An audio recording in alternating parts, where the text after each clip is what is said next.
नमस्ते। आज हम बात करने वाले हैं एक ऐसी असाधारण कहानी की जिसने भारत में यूट्यूब की दुनिया को देखने का नजरिया ही बदल दिया। ये कहानी है मनोज डे की। एक ऐसा नाम जो आज यूट्यूब पर कामयाबी का दूसरा नाम बन चुका है। तो सबसे बड़ा सवाल यही है ना कि आखिर कैसे झारखंड के एक छोटे से शहर से, जहाँ साधन भी बहुत सीमित थे, एक साइकिल मैकेनिक का बेटा करोड़ों का डिजिटल एम्पायर खड़ा कर देता है। चलिए इसी सवाल का जवाब ढूंढते हैं। हर बड़ी कहानी की तरह इसकी भी शुरुआत बहुत ही साधारण थी। मनोज डे का सफर शुरू होता है झारखंड के धनबाद जिले के एक छोटे से कस्बे झरिया से, एक ऐसी जगह जहां शायद इतने बड़े सपने देखना भी आसान नहीं होता। जरा इस बदलाव को देखिए, ये सच में हैरान करने वाला है। एक तरफ वो अतीत था जो आर्थिक तंगी और संघर्षों से भरा था, और दूसरी तरफ आज का ये वर्तमान है जहां वो सिर्फ एक मल्टी मिलियनेयर ही नहीं बल्कि लाखों लोगों के लिए एक जीती जागती प्रेरणा है। ये जो जमीन आसमान का फर्क है ना, यही उनकी कहानी का दिल है। मनोज की शुरुआती जिंदगी आसान नहीं थी, बिल्कुल भी नहीं। उनके पिता भीखू मोदक जी एक साइकिल मैकेनिक थे और परिवार की आमदनी बहुत ही सीमित थी। इन मुश्किलों के बावजूद उन्होंने पढ़ाई नहीं छोड़ी। पहले इलेक्ट्रिशियन ट्रेड में ITI किया और फिर गुजारे के लिए क्या नहीं किया, साइबर कैफे में काम करने से लेकर बच्चों को ट्यूशन पढ़ाने तक हर छोटा बड़ा काम किया। और यहीं से कहानी में एक बड़ा ट्विस्ट आता है। मनोज ने अपनी किस्मत को डिजिटल दुनिया में आजमाने का फैसला किया। एक तरह से ये एक जुआ ही था, और जैसा कि अक्सर होता है, पहली कोशिश कामयाब नहीं रही। साल था 2016। उन्होंने अपना पहला YouTube चैनल शुरू किया, लेकिन कुछ ही महीनों में वो बुरी तरह से फेल हो गया। कोई ट्रैक्शन नहीं मिला। लेकिन असली कहानी यहाँ से शुरू होती है। उन्होंने हार नहीं मानी। उसी साल नवंबर में उन्होंने मनोज डे नाम से एक नया चैनल बनाया, और इस एक फैसले ने सब कुछ बदल कर रख दिया।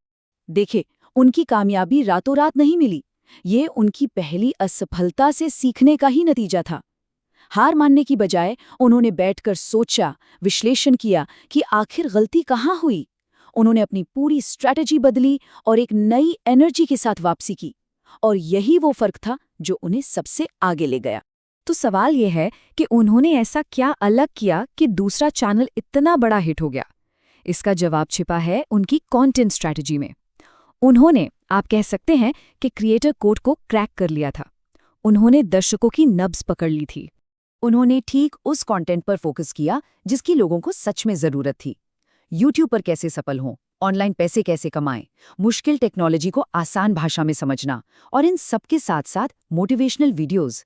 इस फॉर्मूले ने उन्हें सीधा उनके टारगेट ऑडियंस के दिलों से जोड़ दिया।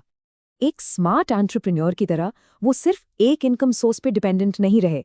उन्होंने अपने रेवेन्यू को डाइवर्सिफाई किया। मतलब यूट्यूब एड्स के अलावा स्पॉन्सरशिप, एफिलिएट मार्केटिंग और बड़े बड़े ब्रांड कोलैबोरेशंस के जरिए अपनी कमाई को कई गुना बढ़ा लिया। चलिए अब जरा उन आंकड़ों पर नजर डालते हैं जो उनकी मेहनत और उनकी दूरदर्शिता की कहानी खुद ब खुद बयां करते हैं। 50 लाख से भी ज्यादा सब्सक्राइबर्स। सोचिए, ये सिर्फ एक नंबर नहीं है, ये एक बहुत बड़ा समुदाय है जिसे उन्होंने अपनी मेहनत और लगन से बनाया है। ये अपने आप में एक कमाल की उपलब्धि है। और बात यहीं खत्म नहीं होती। उनका जो दूसरा चैनल है जहां वो अपनी पर्सनल लाइफ के बारे में व्लॉग्स बनाते हैं, वहां भी 10 लाख से ज्यादा सब्सक्राइबर्स हैं। ये दिखाता है कि लोगों से उनका कनेक्शन कितना गहरा और असली है। और ये आंकड़ा ये उनकी बिजनेस सक्सेस की कहानी कहता है। अलग अलग रिपोर्ट्स के मुताबिक उनकी अनुमानित नेट वर्थ लगभग 8 से 16 करोड़ रुपए के बीच है। झरिया के एक लड़के के लिए ये एक अविश्वसनीय, एक इनक्रेडिबल सफर है। लेकिन देखिए, कामयाबी सिर्फ पैसों या सब्सक्राइबर्स से नहीं मापी जाती। उन्होंने अपनी निजी जिंदगी में भी एक खूबसूरत नया चैप्टर शुरू किया जब 2023 में उन्होंने अपनी साथी यूट्यूबर ज्योति श्री महतो से शादी की।